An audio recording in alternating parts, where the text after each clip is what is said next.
Once again, welcome back to KC's Classes. KC's Classesന്റെ മറ്റൊരു വീഡിയോയിലേക്ക് എല്ലാവർക്കും സ്വാഗതം. This is Kiran CS. Kerala PSC KFC assistant September 13 തീയതിയാണ് വരുന്നത്. സോ നമ്മൾ സ്മാർട്ട് സ്റ്റഡി വീഡിയോസ് ഇന്ന് മുതൽ ആരംഭിക്കുകയാണ്. എക്സാം വരെ നമ്മൾ വീഡിയോസ് ഡെയിലി അപ്ലോഡ് ചെയ്യുന്നതായിരിക്കും. സോ ഇന്നത്തെ വീഡിയോയിൽ ഏറ്റവും കൂടുതൽ കുട്ടികൾ എക്സ്പെക്ട് ചെയ്യുന്നതാണ് previous year question paper discussion. കാരണം ഇതിലൂടെ നിങ്ങൾക്ക് ഒരു ഐഡിയ ലഭിക്കും, എന്ത് തരത്തിലുള്ള ചോദ്യങ്ങൾ വരാൻ ഏകദേശം സാധ്യതയുണ്ടെന്നുള്ളത് മനസ്സിലാക്കാൻ സാധിക്കും. അപ്പോൾ ഓഫീസ് അസിസ്റ്റന്റിന്റെ ഇപ്പോഴത്തെ അതേ സിലബസ് തന്നെയാണ് ഇതിനേക്കാൾ മുമ്പ് ഉണ്ടായിരുന്നത്, ഒരു മാറ്റം ഉണ്ടായിരുന്നില്ല. സോ ആ സിലബസ് ബേസ്ഡ് എക്സാമിന്റെ ക്വസ്റ്റ്യൻ പേപ്പർ ആണ് നമ്മൾ ഇന്ന് ഡിസ്കഷൻ ആരംഭിക്കുന്നത്. ക്വസ്റ്റ്യൻ പേപ്പർ ഡിസ്കഷൻ കംപ്ലീറ്റ് ചെയ്തതിന് ശേഷം പിന്നെ ഡെയിലി MCQ പ്രാക്ടീസും നമ്മൾ ചെയ്യുന്നതായിരിക്കും. വീഡിയോയിലോട്ട് പോണേക്കാൾ മുമ്പ് പറയാനുള്ളത്, നമ്മുടെ സ്ഥാപനം KFC അസിസ്റ്റന്റ് ഓൺലൈനായിട്ട് കോച്ചിങ് പ്രൊവൈഡ് ചെയ്യുന്നുണ്ട്. ലൈവ് ഉണ്ടായിരിക്കും, അതിന്റെ റെക്കോർഡും ആക്സസ് ചെയ്യാൻ സാധിക്കും. അതുപോലെ തന്നെ MCQ പ്രാക്ടീസ് ഉണ്ടായിരിക്കും. ആദ്യം ജോയിൻ ചെയ്യുന്ന 100 സ്റ്റുഡൻസിന് നമ്മൾ 2500 രൂപ മാത്രമാണ് കോച്ചിങ് മേടിക്കുന്നത്. ഓഫർ പ്രൈസ് ആണ്. സോ നമ്മുടെ ക്ലാസ്സിൽ ജോയിൻ ചെയ്ത് പഠിച്ച് നല്ല മാർക്ക് മേടിക്കാൻ താല്പര്യമുള്ള കുട്ടികൾക്ക് ഡിസ്ക്രിപ്ഷൻ ബോക്സിലുള്ള എൻ്റെ വാട്സപ്പ് നമ്പറിൽ കോൺടാക്ട് ചെയ്യാം, ക്ലാസ്സസ് ആക്സസ് ചെയ്യാം. ഓക്കെ, സോ നമുക്ക് എന്തെങ്കിലും വീഡിയോയിലോട്ട് കിടക്കാം. അപ്പം ഇതാണ് ഓഫീസ് അസിസ്റ്റന്റിന്റെ ഇതിനേക്കാൾ മുമ്പ് നടന്ന എക്സാമിന്റെ ക്വസ്റ്റ്യൻ പേപ്പർ. നമ്മുടെ ഇപ്പോഴത്തെ സെയിം സിലബസിന്റെ ബേസിലുള്ള ക്വസ്റ്റ്യൻ പേപ്പർ ആണ്. സോ ഇന്നത്തെ വീഡിയോയിൽ നമുക്ക് ആദ്യത്തെ കുറച്ച് ചോദ്യങ്ങൾ ഡിസ്കസ് ചെയ്യാം. അപ്പോൾ പല പാർട്ടുകളായിട്ടായിരിക്കും നമ്മൾ ഈ ഒരു മൊത്തം ക്വസ്റ്റ്യൻ പേപ്പർ ഡിസ്കസ് ചെയ്ത് അവസാനിപ്പിക്കുക. ഓക്കെ, അപ്പോൾ ഇതിന് ശേഷം ക്വസ്റ്റ്യൻ പേപ്പർ ഡിസ്കഷന് ശേഷം ഡെയിലി MCQ വീഡിയോ നമ്മൾ ചെയ്യുന്നതായിരിക്കും കേട്ടോ. അപ്പോൾ സ്റ്റാർട്ട് ചെയ്യല്ലേ? സോ നമ്മുടെ സ്റ്റഡി പ്ലാൻ വീഡിയോ കാണാത്തവരുണ്ടെങ്കിൽ എത്രയും പെട്ടെന്ന് തന്നെ കാണാം കേട്ടോ. അപ്പോൾ ഇതിൽ ആദ്യത്തെ ക്വസ്റ്റ്യൻ ഉണ്ടായിരുന്നത് കഴിഞ്ഞ പ്രാവശ്യം ഇതായിരുന്നു. Number 1, profit and loss account is prepared from. Profit loss account prepare ചെയ്യുന്നത് താഴെ നൽകിയിട്ടുള്ള ഏത് അക്കൗണ്ട് ഡീറ്റെയിൽസിന്റെ ബേസിലാണ്? Number 1 real account, number 2 nominal account, then both A and B, none of these. Profit loss account എന്ന് പറയുമ്പോൾ എന്താ? നമുക്കറിയാം, ഡെബിറ്റ് സൈഡിൽ എല്ലാ എക്സ്പെൻസസ് ആൻഡ് ലോസസും, ക്രെഡിറ്റ് സൈഡിൽ ഇൻകംസ് ആൻഡ് ഗെയിൻസും ആണ് വരുന്നത്. എന്ന് പറഞ്ഞിട്ടുണ്ടെങ്കിൽ നോമിനൽ അക്കൗണ്ടിന്റെ ഡീറ്റെയിൽസ് വെച്ചിട്ടാണ് നമ്മൾ പ്രോഫിറ്റ് ലോസ് അക്കൗണ്ട് പ്രിപ്പയർ ചെയ്യുന്നത്. നോമിനൽ അക്കൗണ്ടിന്റെ റൂൾ എന്താ? Debit all expenses and losses, credit all incomes and gains അല്ലേ? അപ്പം നോമിനൽ അക്കൗണ്ട് ഡീറ്റെയിൽസ് വെച്ചിട്ടാണ് നമ്മൾ profit and loss account prepare ചെയ്യുന്നത്. സോ ആൻസർ വരുന്നത് B ആണ് കേട്ടോ, nominal account. Okay, moving to question number 2. The rate of interest allowed to partners for giving loans to the firm is. പാർട്ണർഷിപ്പിൽ നിന്നാണ്. എന്താണ് question? Rate of interest allowed to partners. അപ്പോൾ പാർട്ണർഷിപ്പിൽ പലപ്പോഴും partners ഫേമിന് loan provide ചെയ്യും. ആ ഒരു സാഹചര്യത്തിൽ പാർട്ണർഷിപ്പ് ഫേം പാർട്ട്നേഴ്സിന് തിരിച്ച് എത്ര റേറ്റ് ഓഫ് ഇൻട്രസ്റ്റ് ആണ് ലോണിന് തിരിച്ചു കൊടുക്കുക? ഇതാണ് ചോദ്യം. അപ്പോൾ rate of interest allowed to partners for giving loans to the firm. Number 1, A 8%, then 7%, then 6%, then none of this. എന്താണ്? പാർട്ണർഷിപ്പ് പഠിച്ചവർക്ക് അറിയാം, 6% ആണ് വരുന്നത്. അപ്പോൾ ഫേം പാർട്ട്നേഴ്സിന് ലോണുമ്മ തിരിച്ചു കൊടുക്കുന്ന റേറ്റ് ഓഫ് ഇൻട്രസ്റ്റ് പെർസെൻറ്റേജ് 6 ആണ് കേട്ടോ. ഓക്കെ, നമ്പർ 3, കൺസൈൻമെന്റിൽ നിന്നാണ്. Del credere commission is allowed to. Number 1 consignor, then consignee, warehouse keeper, manager. നമുക്ക് ആദ്യം തന്നെ എന്താണ് ഡെൽ ക്രെഡറി കമ്മീഷൻ എന്നുള്ളത് അറിയണം. അപ്പോൾ കൺസൈൻമെന്റിലുള്ള ഒരു ടോപ്പിക്കാണ് ഡെൽ ക്രെഡറി കമ്മീഷൻ എന്ന് പറഞ്ഞാൽ ഉദ്ദേശിക്കുന്നത് കൺസൈനർ എന്ന് പറയുമ്പോൾ പ്രിൻസിപ്പിൾ ആണ്.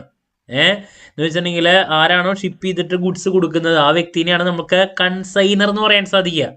ആരാണോ മേടിക്കുന്നത് അവരാണ് കൺസൈനി എന്ന് പറയാം, റിസീപ്റ്റ് അല്ലേ, ഗുഡ്സ്. അപ്പോൾ ഏജന്റ് ആണ് കൺസൈനി. അപ്പോൾ പലപ്പോഴും റിസ്ക് ഏറ്റെടുത്തുകൊണ്ട് ഈ കൺസൈൻമെന്റ് ആക്ടിവിറ്റി കൺസൈനി ചെയ്യുകയാണെങ്കിൽ, നടപ്പിലാക്കുകയാണെങ്കിൽ, ആ റിസ്ക്കുമേ കൺസൈനർ കൺസൈനിക്ക് അഡീഷണൽ ആയിട്ടുള്ള കമ്മീഷൻ പ്രൊവൈഡ് ചെയ്യും. ആ കമ്മീഷനെയാണ് നമുക്ക് ഡെൽ ക്രെഡറി കമ്മീഷൻ എന്ന് പറയാൻ സാധിക്കുക. അപ്പൊ എന്താണ് ഡെൽ ക്രെഡറി കമ്മീഷൻ എന്ന് പറയുമ്പോൾ? അഡീഷണൽ ആയിട്ടുള്ള റിസ്ക് ഏറ്റെടുക്കുന്നത് കൊണ്ട് കൺസൈനിക്ക് കൺസൈനർ കൊടുക്കുന്ന കമ്മീഷനാണ് ഡെൽ ക്രെഡറി കമ്മീഷൻ. അപ്പോൾ ആർക്കാണ് ഈ പറയുന്ന ഡെൽ ക്രെഡറി കമ്മീഷൻ കിട്ടുന്നത്? കൺസൈനിക്കാണ്. ആരാണ് കൊടുക്കുന്നത്? കൺസൈനറാണ്. ഓക്കെ, അപ്പോൾ ആൻസർ ഇതിൽ ഏതാ? കൺസൈനിയാണ് ആൻസർ വരുന്നത്. ഓക്കെ, അപ്പോൾ പ്രിൻസിപ്പൽ ഏജന്റ് റിലേഷൻഷിപ്പാണ്. അപ്പോൾ പ്രിൻസിപ്പിള് കൂടുതൽ റിസ്ക് കൺസൈനി ഏറ്റെടുക്കുമ്പോൾ ആ അഡീഷണൽ റിസ്കിന് കൊടുക്കുന്ന കമ്മീഷനെയാണ് ഡെൽ ക്രെഡിറ്റ് കമ്മീഷൻ എന്ന കൺസൈൻമെന്റ് എന്ന് പറയുന്ന പരിപാടിയിൽ പറയാം. ഓക്കെ, ഇതൊക്കെ ഡീറ്റെയിൽ ആയിട്ട് പഠിക്കണോ. Moving to question number 4. The share of goodwill brought in cash by the new partner will be credited to the all partners in their dash ratio. അപ്പോൾ എന്താണ് question? The share of goodwill brought in cash by new partner. പാർട്ട്ണർഷിപ്പിൽ new partner ഒരു സ്ഥാപനത്തിലോട്ട് വരണ സമയത്ത് വരികയാണെങ്കിൽ അതിനാണല്ലോ നമ്മൾ പറയാ അഡ്മിഷൻ ഓഫ് എ പാർട്ട്ണർ എന്ന്. ആ ഒരു സമയത്ത് ന്യൂ പാർട്ട്ണർ ഗുഡ്വില്ലിൻ്റെ പ്രപ്പോർഷൻ ക്യാഷ് ആയിട്ട് കൊണ്ടുവരാണെങ്കിൽ അത് ഏത് റേഷ്യോയിലാണ് എക്സിസ്റ്റിംഗ് പാർട്ട്നേഴ്സിന് ഡിവൈഡ് ചെയ്ത് കൊടുക്കുക? ഇതാണ് ചോദ്യം. അപ്പോൾ ഫോർ എക്സാമ്പിൾ ഓൾറെഡി എ ഉണ്ട്, ബി ഉണ്ട്, സി ഉണ്ട്, 3 പേരാണ് സ്ഥാപനത്തിലുള്ള എക്സിസ്റ്റിംഗ് പാർട്ട്നേഴ്സ്. പുതിയ ഒരാൾ ഡി വരാണ്. ഡി വരുമ്പോൾ ഈ സ്ഥാപനം ഇത്ര നാൾ ഉണ്ടാക്കിയിട്ടുള്ള ഗുഡ്വില്ലിൻ്റെ ഒരു പോർഷൻ ഡി എവിടേക്ക് കൊണ്ടുവരണം? സ്ഥാപനത്തിലോട്ട് കൊണ്ടുവരണം. അത് ഈ 3 പേർക്ക് ഡിവൈഡ് ചെയ്ത് കൊടുക്കും. അത് ഏത് റേഷ്യോയിലാണെന്നുള്ളതാണ് ചോദിക്കുന്നത്. ഏത് റേഷ്യോയിലാണ് വരാ? സാക്രിഫൈസിങ് റേഷ്യോയിലാണ് വരാ. കാരണം പുതിയൊരാൾ വരുമ്പോൾ ഇവർ 3 പേരും എന്ത് ചെയ്യാണ്? സാക്രിഫൈസ് ചെയ്യാണ്. ഇതുവരെ 10 രൂപ കിട്ടിയിട്ടുണ്ടെങ്കിൽ ഇവർക്ക് 3 പേർക്ക് എടുത്താൽ മതി, 3 പേർക്ക് കിട്ടും. ഇതൊരാളും കൂടി വരുമ്പോൾ 4 പേരായിട്ട് ഇനി അത് ഡിവൈഡ് ചെയ്യേണ്ട വരും. So they are sacrificing. So sacrificing റേഷ്യോയിലാണ് നമ്മളത് ഡിവൈഡ് ചെയ്ത് കൊടുക്കുക. സോ ആൻസർ വരുന്നത് ഓപ്ഷൻ ഡി ആണ് കേട്ടോ. Moving to question number 5. The amount of accumulated profits at the time of admission of a partner is transferred to. എന്താണ് question? Admission of A partner, ഒരു പുതിയ പാർട്ട്ണറെ അഡ്മിറ്റ് ചെയ്യുന്ന സമയത്ത് സ്ഥാപനത്തിൽ ഉള്ള അക്യുമുലേറ്റഡ് പ്രോഫിറ്റ്സ് ആർക്കാണ് ട്രാൻസ്ഫർ ചെയ്യുക? അപ്പം നേരത്തെ പറഞ്ഞ പോലെ തന്നെ എക്സാമ്പിൾ പറഞ്ഞ പോലെ existing partners A, B, C 3 പേരുണ്ടായിരുന്നു. അഡ്മിഷൻ്റെ സമയത്ത് പുതിയൊരാൾ ഡി വരണ സമയത്ത് സ്ഥാപനത്തിൽ ഒരു 10 ലക്ഷം രൂപ പ്രോഫിറ്റ് ഉണ്ടായിരുന്നു എന്ന് നോക്കി, അക്യുമുലേറ്റഡ് പ്രോഫിറ്റ്സ്. ഇത് ആർക്കാണ് നമ്മൾ കൊടുക്കുക, ട്രാൻസ്ഫർ ചെയ്യുന്നത്? Number 1 partners capital account, number 2 revaluation account, number 3 goodwill account, then capital reserve account. ആർക്കാണ്? എക്സിസ്റ്റിംഗ് പാർട്ട്നേഴ്സിന് അല്ലെ, പാർട്ട്നേഴ്സ് ക്യാപിറ്റൽ അക്കൗണ്ടിലേക്കാണ് നമ്മൾ ട്രാൻസ്ഫർ ചെയ്യാം അല്ലെ, നിസ്സംശയം പറയാം. സോ ആൻസർ ഏതാ വരാം? കാരണം എന്താ?